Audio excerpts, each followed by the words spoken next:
7.4, slope. So when we're talking about slope, we're talking about the rise over the run, or the change in y over the change in x. So we also use m to represent slope. So y sub 2 minus y sub 1 over x sub 2 minus x sub 1. And in a moment, I'm going to show you what that means. Just wanted to visually show you what the rise over the run looks like. So this is the run goes left to right. The rise goes up and down. All right, so let's take that equation and show you what that actually means. So graph and find the slope. So first thing, you're going to need a ruler. I'm going to make a graph.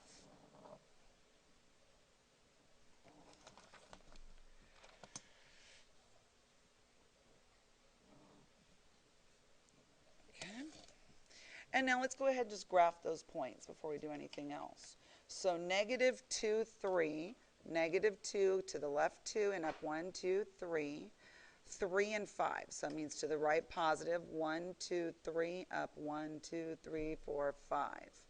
Connect and do those. So we've graphed it. Now we need to find our slope. All right, so we graphed the line, and now we're looking at finding the slope. And we can either do that by looking at the rise over the run or using the equation. We're going to do both on this one. So first let's look at the rise over the run. So the rise over the run. It's how far you have to go up and how far you have to go over. It's going to be positive if you go up and you go to the right. So we went up 2 and we went to the right 1, 2, 3, 4, 5 places. So the rise was 2, over the run was 5. So that was our slope. Let's see how that equation works. So the equation is y sub 2 minus y sub 1 over x sub 2 minus x sub 1.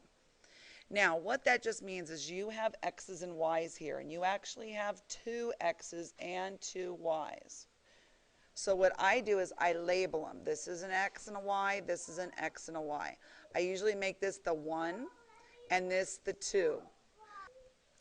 All right, so now that we know what our 1 is and our 2, we just substitute it into the equation.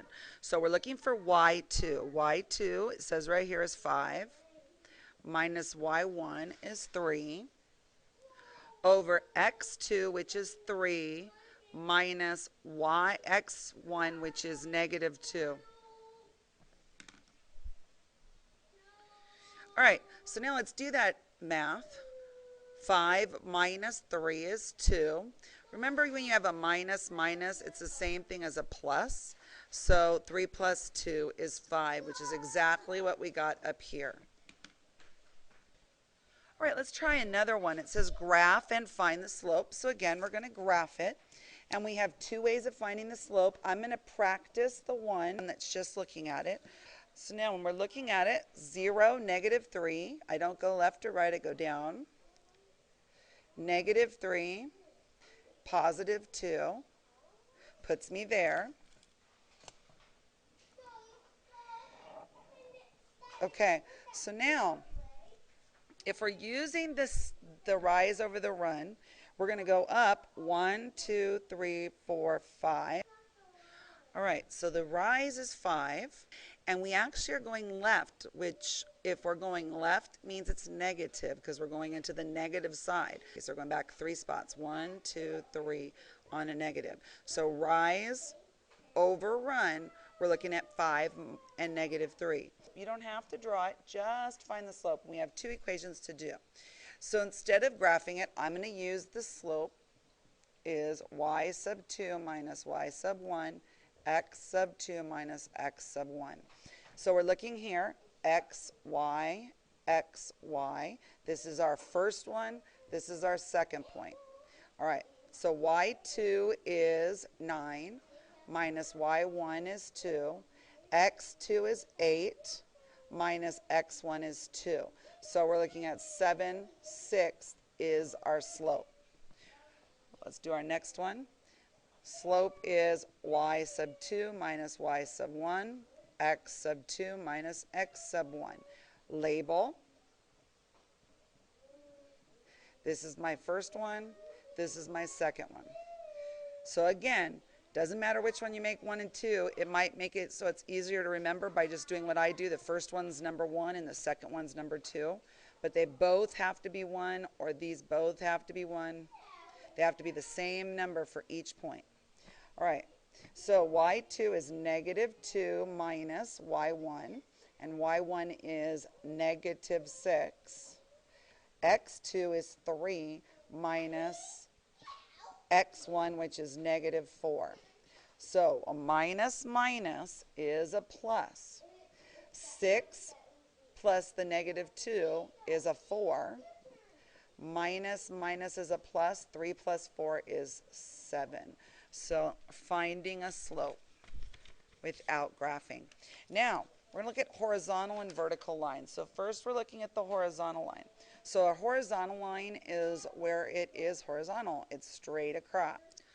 All right, so the slope is y sub 2 minus y sub 1 over x sub 2 minus x sub 1. This is our x1 and our y1. This is our x2 and our y2. And again, you just pick which one you want it to represent. So y2 I have up here as 4 minus my y1, which was 4, and x2 minus x1. So I get 0 over 4, and that makes sense because I don't see a rise. So there was no rise, and the difference here, the run, was 4. So when I take 0 divided by 4, I get 0. So the slope of a horizontal line is 0. Any horizontal line at all. So now let's look at a vertical line. With a vertical line, I'm wondering if we're going to get the same thing. This time we have the rise, but we have no run. So let's see what happens when we plug it in.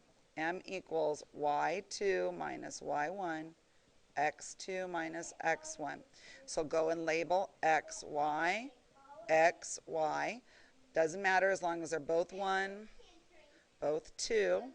So 4 minus 3 over -2 minus -2.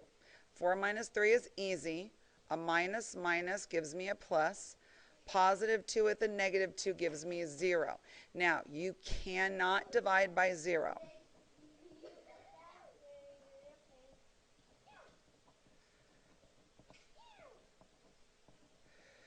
So you write when it asks you for the slope of a vertical line, you're going to write no slope. It's not 0, it's no slope.